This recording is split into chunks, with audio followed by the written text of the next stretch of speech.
So I just recorded all 16 minutes of the vlog and I went to edit it and I freaking hated what I said. So let's start this over. This episode is about tips for beginners. And I'm going to start it off by saying a lot of what I'm going to say now is really from another person. Today I watched a live video on Instagram from Time to Deflate, and I'll throw her name at the end with mine so you can request her if you're not already friends with her. She's totally freaking awesome. She's done amazing on her journey. She's got a great personality and I really enjoy watching her. So I know you will too. So somebody asked her on that live video, what are your tips for beginners? And it was somebody who didn't actually have weight loss surgery. It was just somebody who's trying to lose weight, period. And this tip really, really works for both.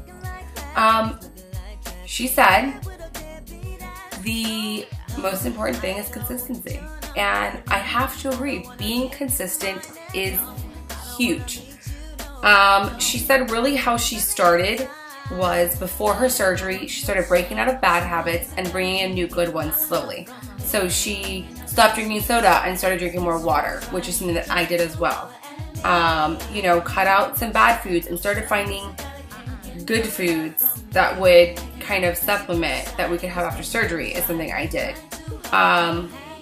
You know, like slowly getting your butt off the couch and adding in walking. You know, like to me, my goal every day is to get in my 10,000 steps. It started smaller, but now every day I want to get in 10,000.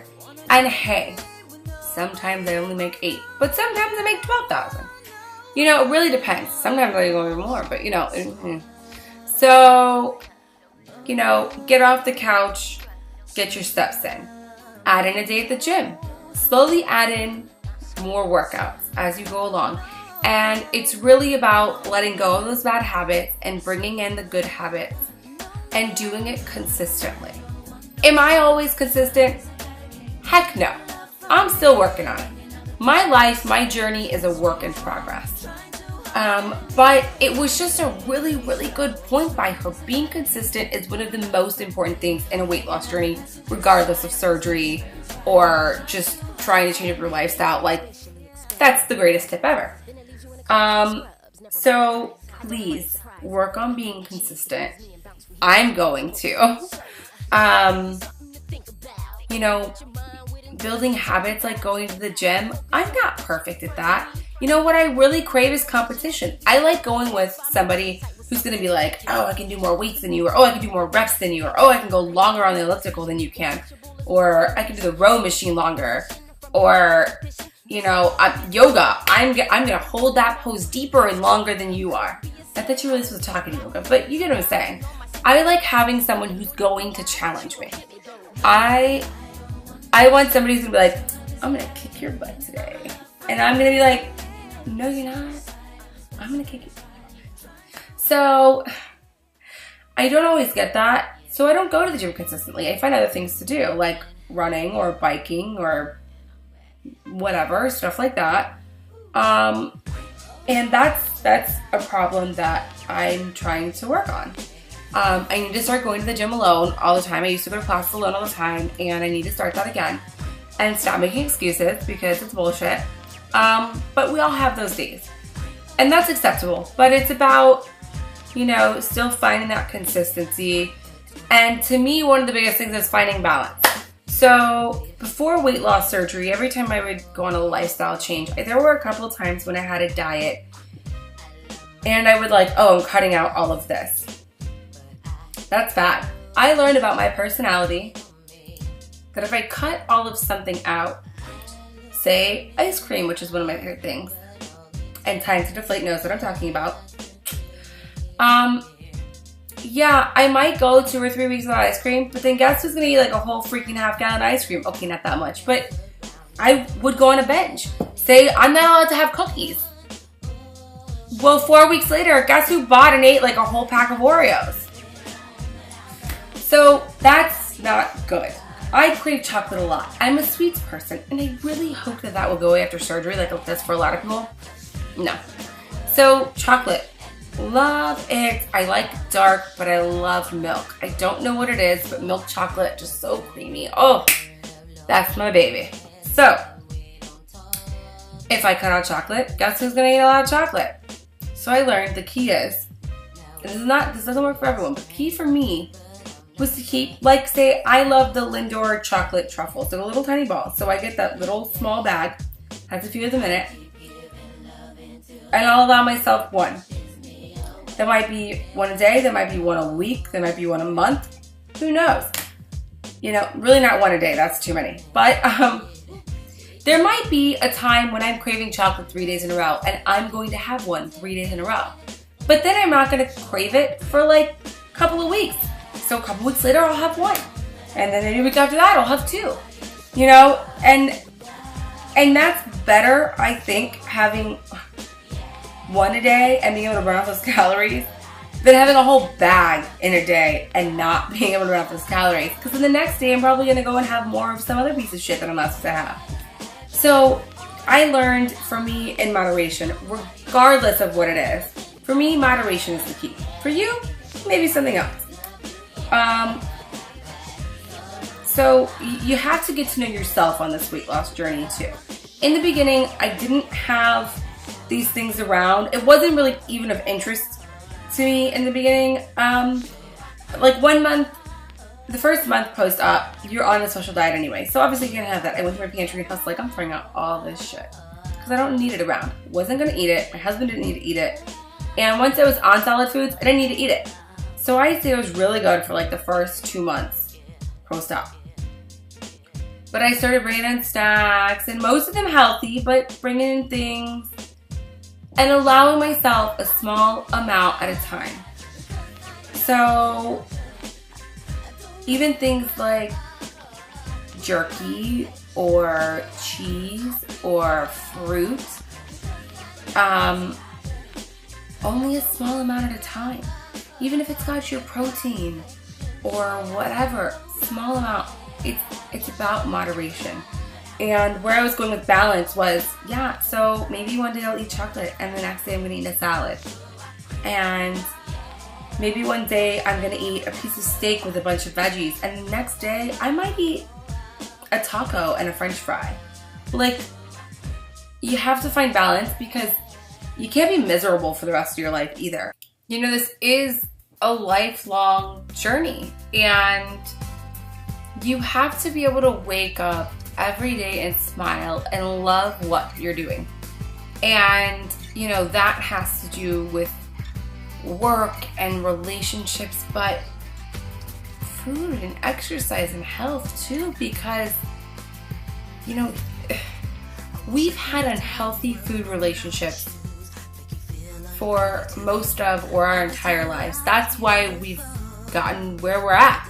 That's why we've had to have surgery. So building a healthy relationship with food is important. Building a healthy lifestyle that we've never had is important. And the balance to keep that life is huge. You cannot just be, you know, super strict diet and super strict gym all the time. You know, life is a little bit of work and a little bit of party, and that goes for this too. You know, yes, you need to eat right the majority of the time. You need to exercise right the majority of the time. But now and then, you just gotta let up and have a little fun. You know, you gotta be happy. If you don't have a smile on your face during this journey, you're going to fail. So you need to look in the mirror at the end of each day and figure out if you're happy on this journey, and if you're not, what can you change? What small change, without going off the rails and being the person you used to be, what small change can you make to make yourself happy? And I really think balance is the key to that. So consistency, balance, moderation. Those are the tips I have for you. That's it. So I'm gonna leave you with one more thing.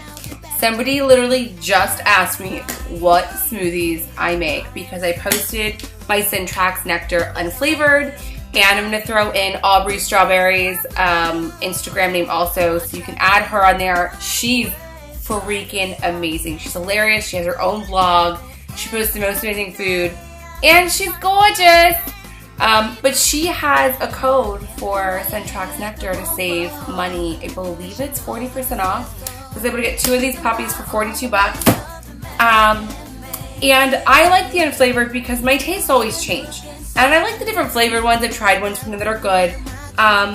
But some days I want a fruit smoothie. Some days I want a green smoothie. Some days I want, you know, a chocolate shake or like a coffee protein shake.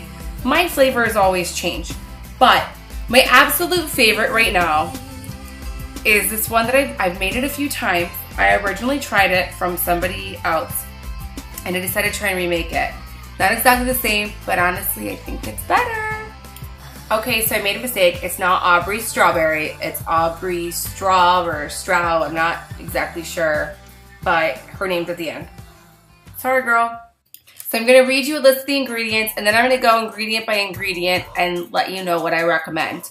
So, of course I have to pull it up. Okay, so it's zucchini, avocado, roasted pumpkin seeds, dates, coconut oil, and I throw in little chunks of coconut as well. Plus, I use Fairlife chocolate milk, mostly that, and a little bit of the skim milk so it's not too sweet because Fairlife is the bomb.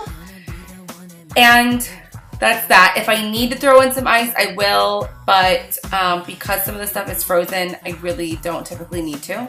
So for the zucchini, I have a mandolin slicer and I slice them really, really thin and then I put them in Ziplocs and freeze it. Now, the good thing about freezing zucchini, it lasts, and it doesn't really matter if the consistency changes when it's defrosted because I don't defrost it.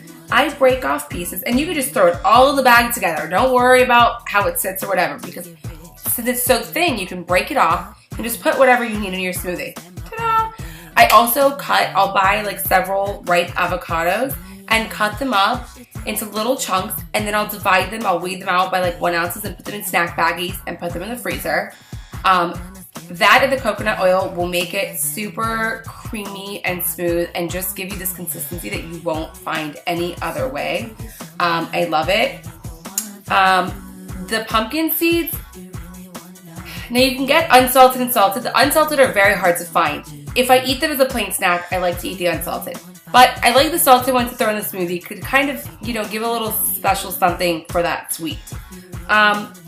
Dates. The first time, this was like a couple years ago, the first time I ever tried to do dates because someone told me they were good in a smoothie. I didn't know you had to get them pitted, so I put in whole dates and that was a disaster. So make sure that if you're buying dates, they've been pitted. Don't follow my mistake. I get frozen coconut. I know they have like the shredded raw one you can find on the shelf, but a lot of times they're sweetened. It's hard to find the unsweetened. So there is a mixed bag of tropical fruit at Publix in the frozen section. I don't remember the brand of it, but it has frozen chunks of coconut. I'm going to look and see if I can find just the chunks of coconut because I pretty much used all the coconut in the bag. Hopefully I can find that. If not, I'm sure you can go get some unsweetened shredded coconut and that would be just as awesome. So yeah, I hope you guys enjoy. Oh yeah, and don't forget to put your protein in. The positive thing about this is you throw in 2 scoops, you've got 20 grams of protein. If you use your Fairlife chocolate milk, 8 ounces of that has, I believe it's 13 grams of protein. So sometimes I use even a little more than 8 ounces. So that's really cool. I've got 33 grams of protein in my shake, and that shake usually lasts me like the entire morning. So totally freaking awesome. I hope you guys enjoy it. Love you.